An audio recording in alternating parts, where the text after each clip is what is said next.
What is it? It's Vodcast number 2, and I think the first time we recorded, we didn't even know it was called a Vodcast because I googled it afterwards. So it is. It's our second ever podcast, but the first time we're calling it a Vodcast on air. And I am Ben. Below me is Dave. Hashtag not a startup. That I'm sure that'll be going viral. That hashtag. Yeah. Everyone will understand it. Well, for us, viral is like 10 retweets, so probably could be. You know what I mean? Who else we got? Don't be shy, guys. Introduce yourselves. It's fine. Freizeitlga correspondent Andy West. Andy West. Just crying myself. And Andy. And Andy, exactly.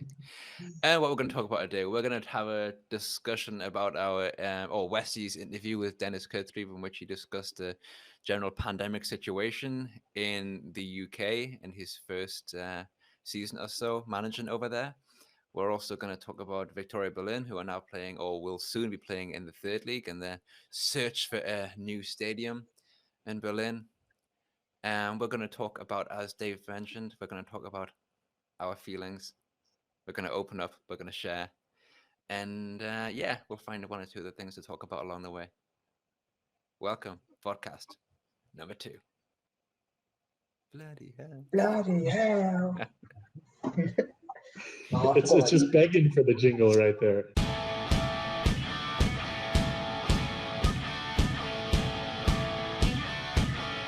Bloody hell.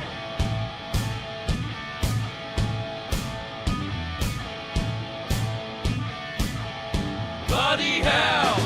Bloody hell, mate. Westy, take it away, mate. You kind of you were the man who did the big interview with Denhis and the birds. Oh my God, the birds in the background. Jesus, delightful. So yes, so I spoke to Denhis Kutrieb, friend of the Vodcast, friend of the magazine, because he's spoken to us twice, which might actually be a record. I don't know. He's the only person who speaks to us a second time after the first time. Everyone's like, no, never again, mate. Yeah, and the birds, as you mentioned in the background, the whole time there was tweeting. He went from Tennis Borussia to Ebbsfleet last season, and Ebbsfleet are in the National League South, which is the 6th tier of English football, and the league got cancelled early in January. Ebbsfleet are not very happy about it because they're one of the teams that were able to continue, and they really think that the league did not stop for COVID reasons, but it actually stopped because teams were essentially saying, give us a government grant or we won't play. Okay. And an interesting, you can tell he came straight from Germany, because he said in Germany it would not be possible, because if you do not play, you lose 3 points, and if you do not play 3 times, you get cancelled from the league. And I can tell you now that happens in the Freizeitlga, so they do stick to the rules. So it's a difficult situation, I guess. Yeah.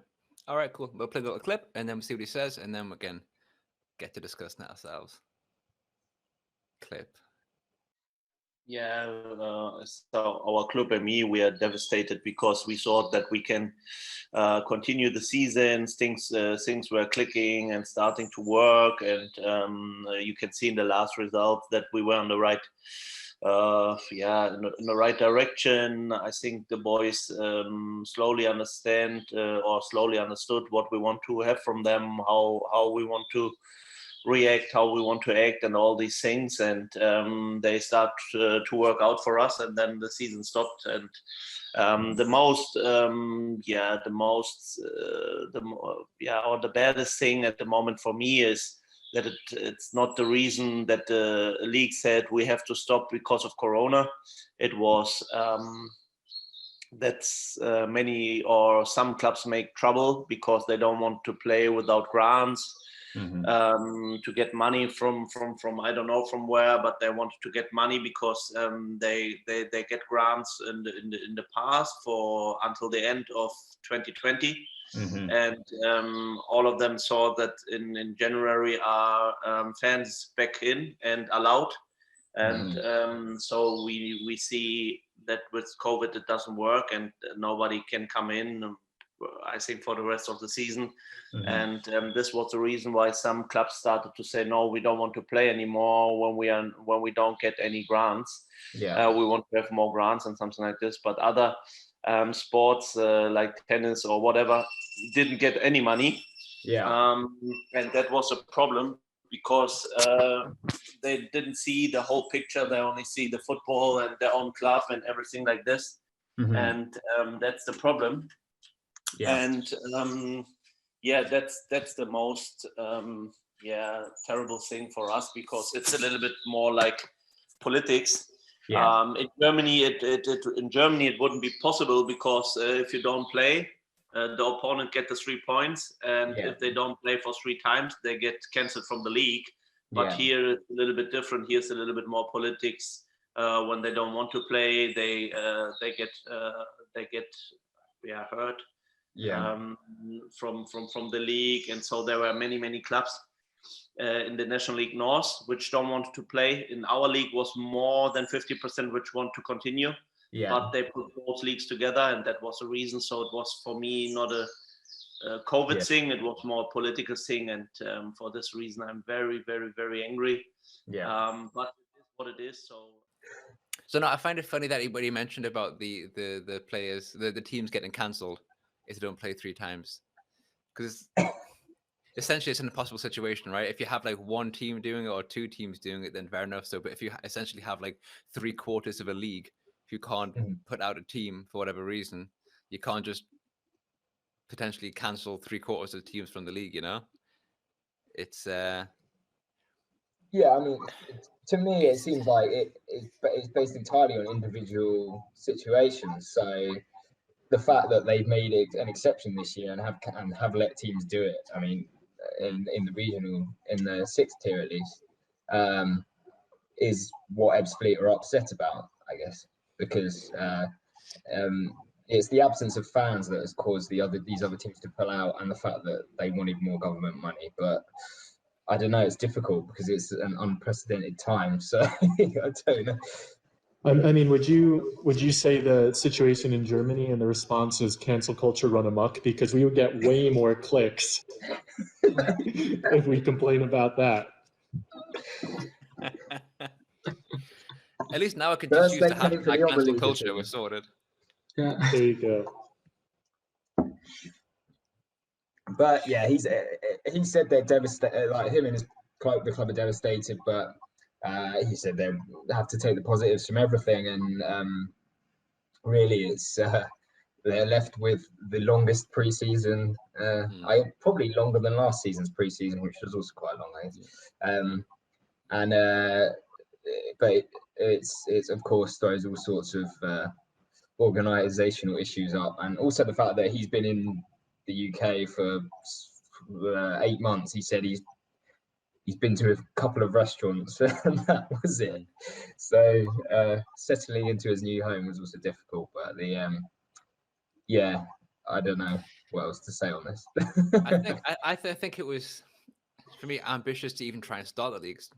You know, I can see it from. I mean, of course, you got to see it from so many different perspectives. You know, but to even think, given the infection rates bouncing all over the place as they were, and as a person, of course, who doesn't particularly enjoy top level football, international football, and certainly not qualifiers and bloody whatever leagues they're called that used to be called international friendlies, at least you can say it's a lot easier if you take the elite leagues to isolate them than it is to isolate every single player who plays in football, even down to a national league level or sub-national league level. It becomes almost impossible. So it was a almost monumentally impossible task to ever see a league a season through. So they tried, they failed, but the failure is no failure, if you know what I mean. Well, interestingly, I would say he gave me the impression that they never thought that there was a chance the season wouldn't be completed. Interestingly, he did make the point that he feels lucky at the moment, because although the new season doesn't start till August, they are Ebbsfleet are still allowed to train and play friendlies because they have elite status. So the National League South and North are the lowest leagues in the UK, where in England, sorry, I should say, myself in trouble. Where they can still play and train. How does one get elite status? How much money does that cost? I can't answer that. But so basically, he said the league below, they couldn't do anything. They were all locked down, but we were allowed to come in and train and play. So by that reasoning, he said, well, when we started the season, the feeling was we will play through COVID in the same way the Premier League are playing through COVID. And indeed, they stopped for COVID in December because he said there was an outbreak in the Ebbsfleet changing room, and then opponents suffered with it. But he said really in January, they feel like it was political and money driven and not actually to do with coronavirus. And that's their point. Yeah, fair enough. Yeah, I mean, you're right. It maybe, it was, I guess, in some ways always likely to happen, but. So yeah, he said Denhis Kutrieb also told us it's a weird thing that's followed him around for the last 5 seasons, where he really has some uncertainty over which league he will be playing in the next year. Now, 4 or 5 years ago, he was at Liga, and admittedly, there it was just on the last day they had to win to go up. Something like this. And then I think 2 years in a row this happened. Then with TB, the first year he finished second with them. So again, didn't know who was going up in theory. Then the season where TB were top when the pandemic came in, and he had to wait to know whether they would go up. The next year, then he moved to Ebbsfleet, who were also unsure where they would be playing in the season that's just finished and been voided. And now, finally, he told me next season there's a chance Ebbsfleet will be reinstated in the National League. This is the league that they got relegated from on a points per game basis last season, because this season has been voided, and therefore and Macclesfield have been kicked out of the league. So from the National League last season, Ebbsfleet were third bottom and will be saved from relegation. So that explanation was probably terrible, but no, that was really good. Your explanation also, I think you explained it as coherently as possible, but it's so confusing that you just sound like you're talking about QAnon or some shit. It's just so insane. Funny story.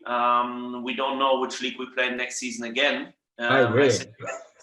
Yeah, so it means that it's every season I have the same experience, that I don't know which league I'm in, because as I was manager at Liga, we didn't know until the last game day if we play in the 4th league or in the 5th, because we were leaders.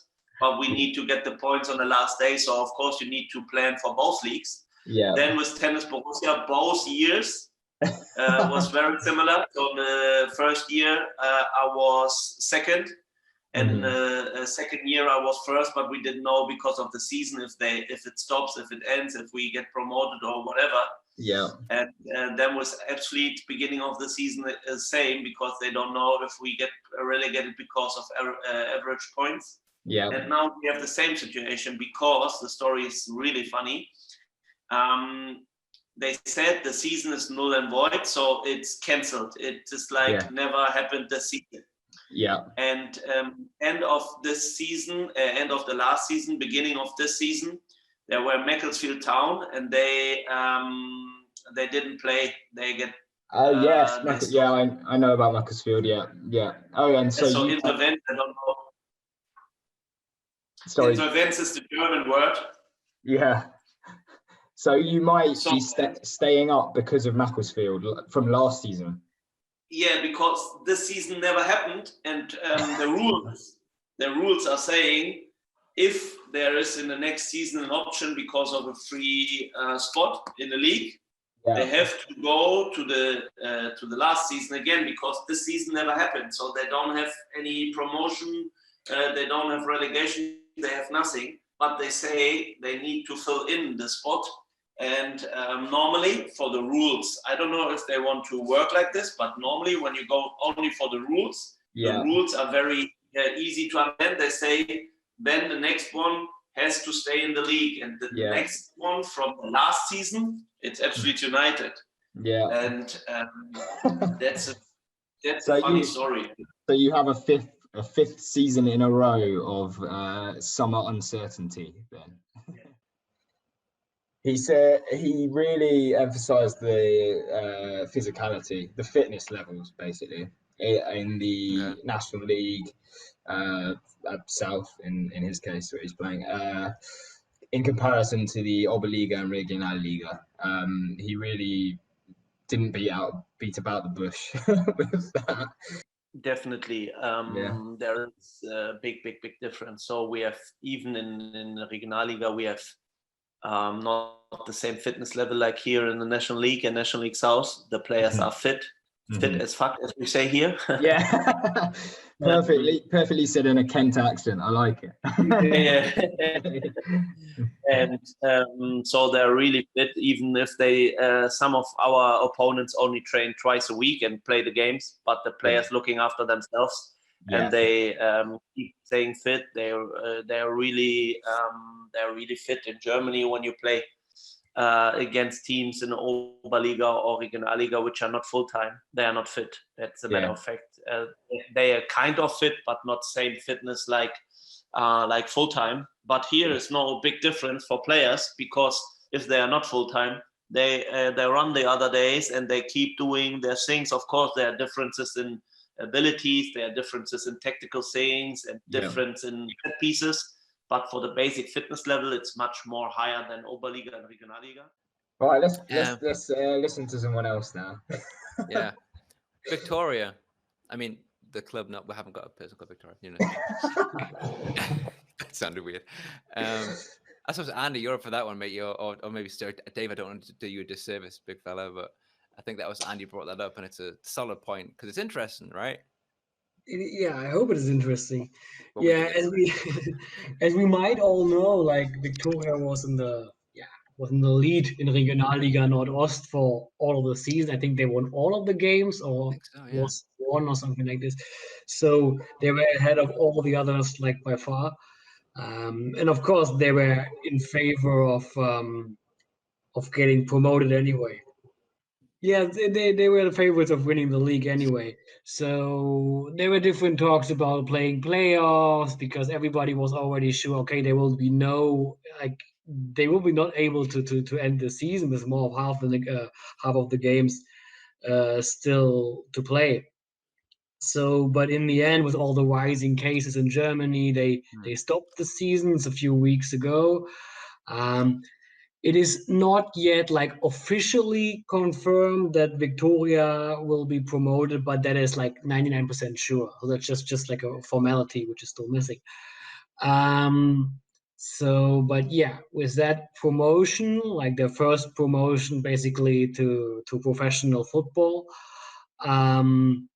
they face some bigger problems now, because they don't have any stadium. Like their stadium is not suitable for professional football in Germany, because there are quite high bars to overcome to play third league in Germany. And one of it is, I think, 9,500 or 10,000 seats. And of course, the stadium in Lichterfeld is not even close to that amount of seats. It surprised me, I've got to say, because I've only been there once, but it's nice. They have a really nice setup. It's floodlit, right? It's nice, but it's like literally half of the stadium. It's like they gave up on one side, so it only holds, I think, like 4,300 fans or so. It is kind of a shame they can't play even close to their actual ground. Do they feel like that 4,300 is not enough for what they're expecting? You need 10,000 to play in the Dritte Liga, You can get some kind of exception rule, but I think you still have to be close to the 10,000 because there is this like case of Ferl now in the third league, which is basically a small town in the northwest of Germany, and they only have, I think, like a few thousand less or something like this, but they get like an exception rule. Yeah, that's just checking the stats, by the way, like in the Dritte Liga, I think the average attendance is like 6,100. Yeah. So I suppose if they could like make the average, but again with 4,000, I mean, I think they would draw like 500 fans though before COVID. I mean, I don't know. When Westy and I went, they like begged us to eat their leftover like steaks and bratwurst because they couldn't even sell all of them. So when you say begged, do you mean asked once and you said yes, okay? They begged us. Possibly the best match I've ever been to. I think it was a 0-0 draw and nothing happened, but you mentioned that, right? But can I ask Andy? Do you know? Are there many?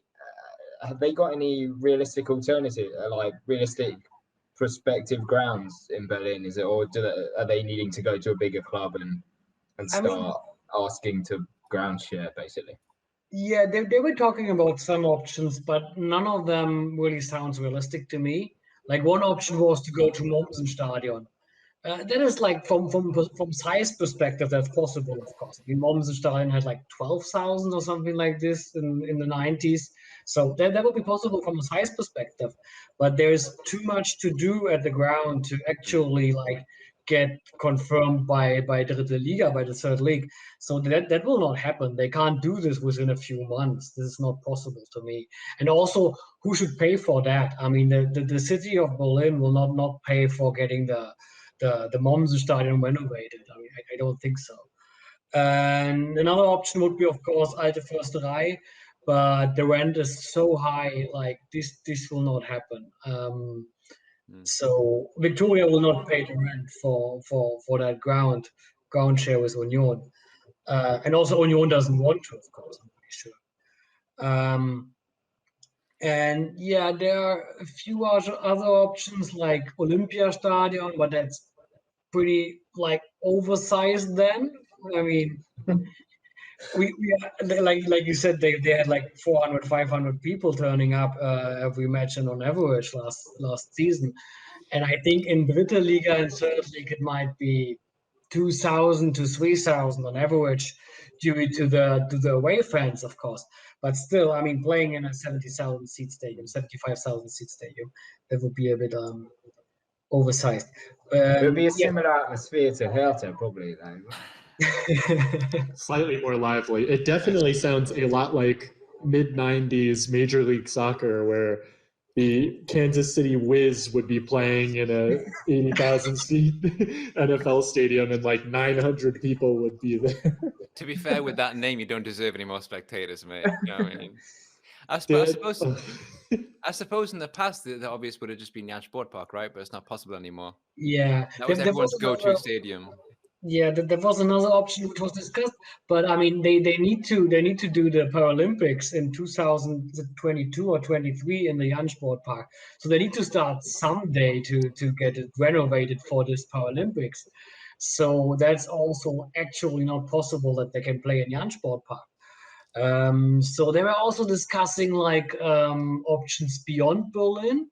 And this is what their manager also said recently to FUPA, saying like, okay, yeah, we want to play in Berlin, but if not, we are also open for that. So there are now rumors about playing in Karl-Liebknecht-Stadion as well and in Potsdam. But yeah, still, I think it will be tough for them. And the next alternative, the other alternative would be to do something like a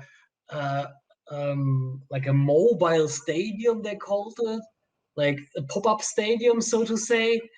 I don't know how this could work. I'm the startup. That's some startup bullshit right there. Yeah, a pop-up stadium.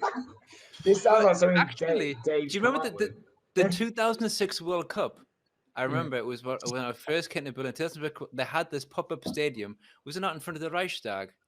It was called the Adidas Arena. Yeah, what came into my mind as well is when they had the World Cup for the blind people's football.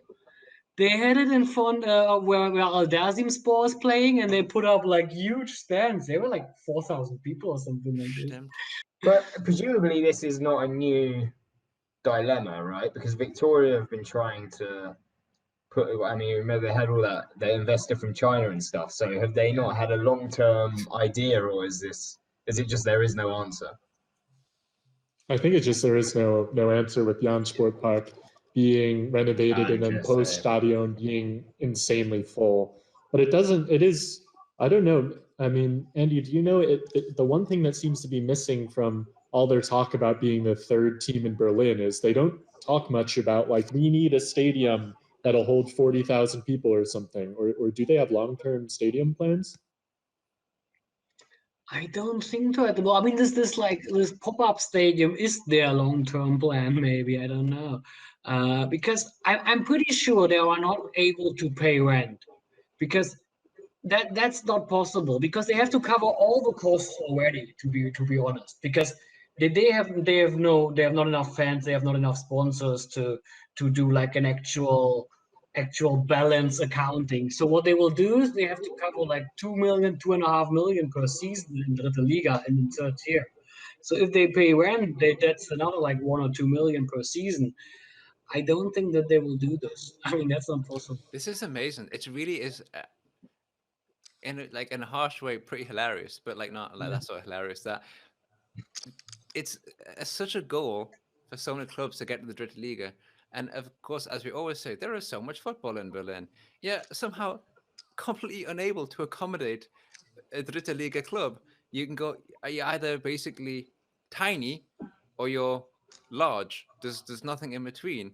I mean, Jan Sportpark is now being off the cards. It's left us with pretty much nothing in that size range. It's actually ludicrous.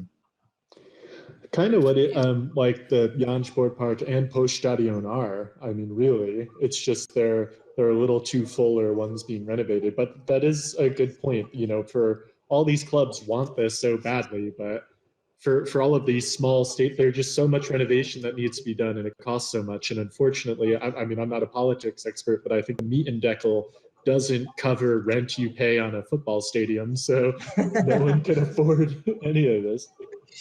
But it's very sad that I mean, yeah, Dave, you're right. It's a good point. Those two stadiums that you mentioned, they would be the go-to, but that the fact that they're both in such a condition that it's not possible to do is it's not even unfortunate, because it's within someone's control. It's within the city's control, or a group of people who haven't invested, haven't had the foresight, and it's just left a club like Victoria. It should be like an amazing time for them, where they get into the Dritte Liga. And now they're left with the situation. It's like, oh shit! Like, can we even play in this city? That's ridiculous. In this city. But on the other hand, they were pushing for the promotion since the beginning of the season. I mean, they were adding like well-known players to their squad at the beginning of the season. So there was the aim to getting promoted. That's pretty. It was pretty obvious to everybody. So I'm still surprised that they didn't came up with any kind of plan for the stadium. Maybe they were looking at Türkgücü in Munich, where the same happened, and Türkgücü, that was the same case. I mean, they were pushing for the promotion to third league, and then there were rumors about, okay, Türkgücü can't take the spot in third league because they don't have any stadium, and Türkgücü was also saying it. Okay, if we don't have any stadium, then we just like leave it, and we will not take part in the third tier. And then the city of Munich was stepping up and giving the Olympiastadion to them, which is of course far too big, but it doesn't really matter in the middle of a pandemic. So maybe Victoria was hoping for the same, that the city of Berlin will somehow step up at one point and saying like, okay, calm down, you can just play in the Olympiastadion. But I mean, the difference with Munich and Berlin is like nobody was playing in the Olympiastadion in Munich, but in Berlin, Hertha is playing in the Olympiastadion, and that will not happen, I think. That's not that easy, because Hertha will not aim for somebody like stepping on the grass every week and ruining the grass for them. For their like. I mean, so maybe Hertha's new fair, stadium holds the key. Yeah. Huh?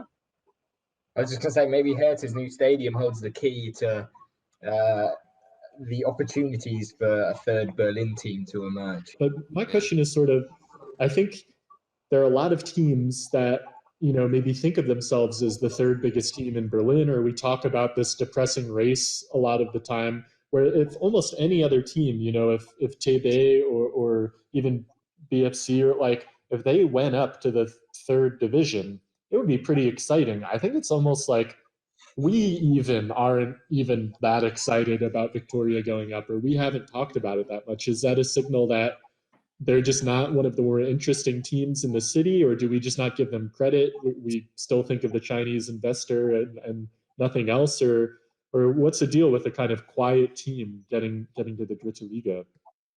I think for me it is like, because I am expecting the same thing to happen which happened like this season with KFC Uerdingen and this season with Türkgücü.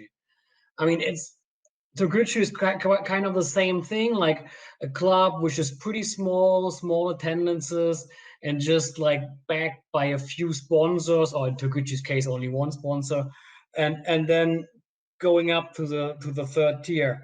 And not having a stadium, and the same as KFC Uerdingen, not having a suitable stadium, then renting a stadium in Düsseldorf, not paying the rent, then renting a stadium in Lotte, 150 kilometers away from Uerdingen.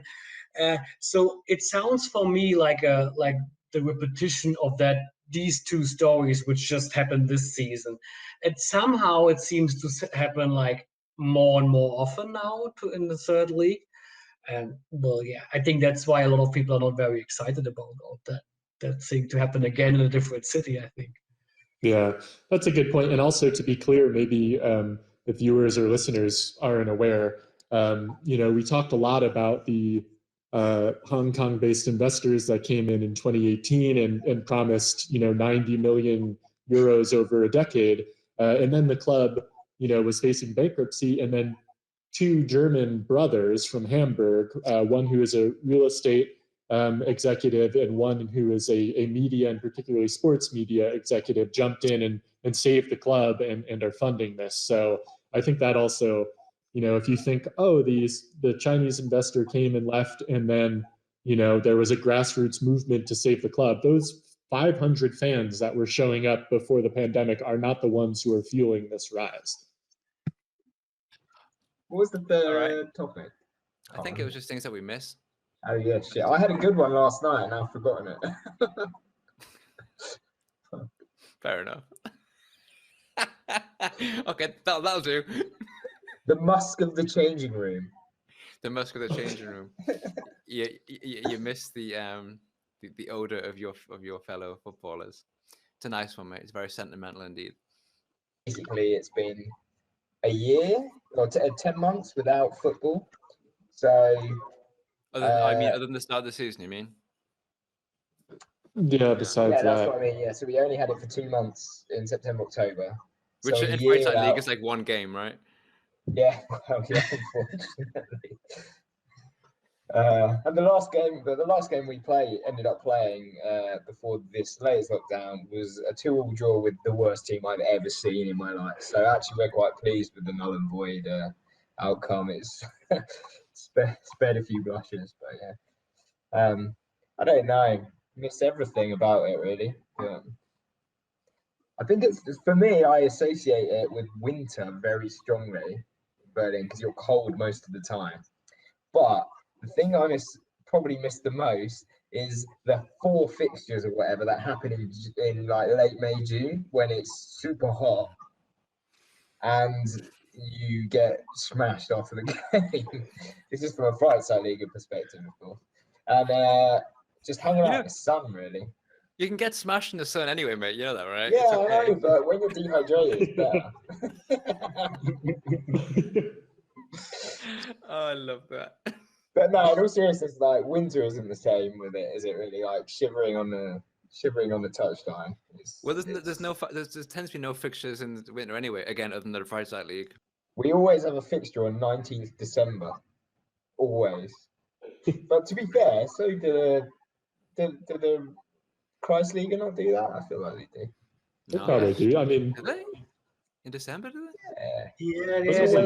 I thought it was like the start of December or something to finish. Yeah, okay, fair enough. So. And it's always absolutely brutal. But anyway. I think that's the time of the year where I always judge myself the hardest, when I get up at like leaving the house at like 10:30 to watch a fixture and it's like -3. I'm just like standing there. I'm like the only fan. Game. I'm like, dude, what's wrong? Like, just get a more active social life than, you know what I mean? It's obviously colder and it's harder to take photographs because it's darker. But I do miss it with the winter fixtures because the makes you feel hardcore, right? Like, yeah, I'm a real football fan. It may be something about being an Auslander playing in Germany, but I love the sound of some unnecessarily aggressive centre back shouting "JAWOHL" when something good happens, and I feel like that for me is like a defining noise of Berlin football, and that I have missed a lot, I have to say, even when it's almost always the opposition centre back celebrating. And you're just like, this guy has to, like, I don't know if that's a weird thing to miss, but it just really getting scored on by budget paramedics. Yeah, it resonates with me, and I will be happy when I have that back. You know. It makes me think, actually, it feels like so long that I haven't heard anyone call someone dicker or something, or shout "ohne foul." Like, oh, thank you for saying "ohne foul." I was just about to go and foul him, but now you've said "ohne foul," I won't foul. That's coaching. You can't argue it. Kreisliga coaching. Okay, guys, "ohne foul." That's fast. Just now play. I mean, this is maybe a lockdown thing. I definitely think I miss most is the crowd dynamic, because obviously there's just no form of crowd dynamic, but also like a soccer game is literally the only time I'm like pleased to be surrounded by people I don't know. And for whatever reason, it's actually like a nice feeling, and it has a dynamic of its own. And you really can't replicate that. And I've probably watched more soccer than I usually would, just because I'm always at home and I pay for my stupid fucking DAZN subscription. So I'm going to watch whatever's happening in the, Colombian 14th division or whatever. I'm going to see it. But you just don't care. There's nothing to it really without being in that crowd, or if you're watching on TV, a crowd being there. It's just really hard to take in.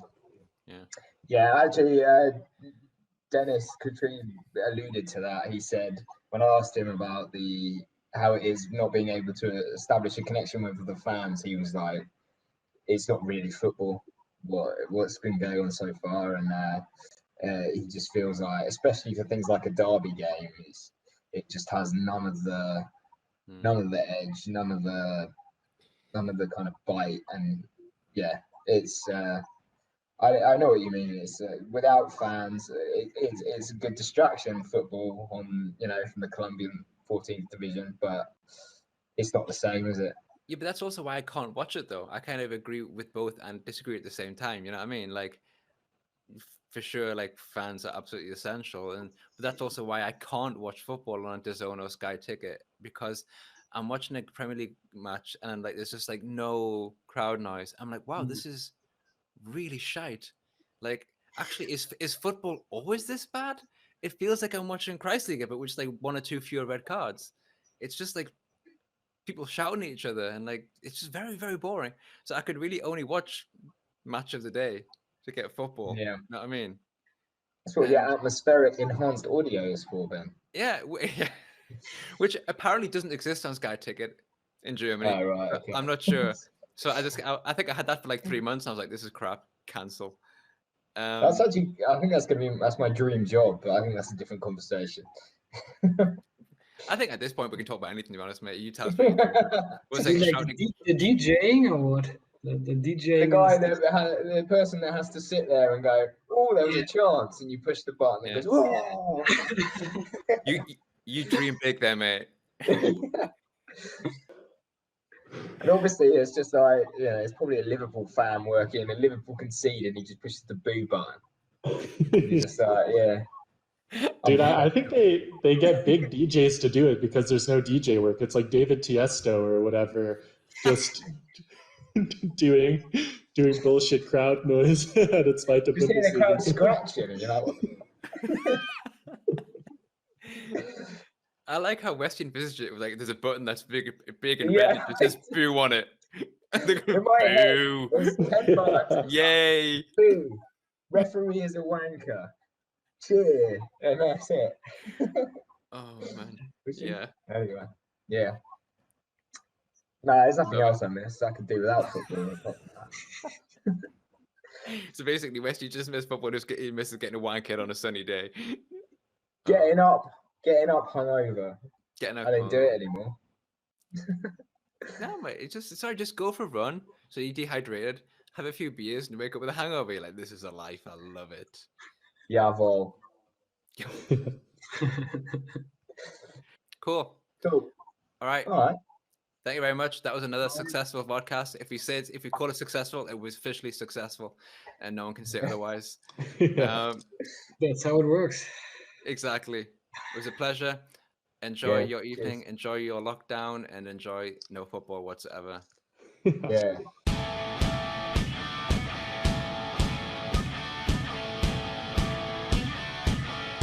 Bloody hell!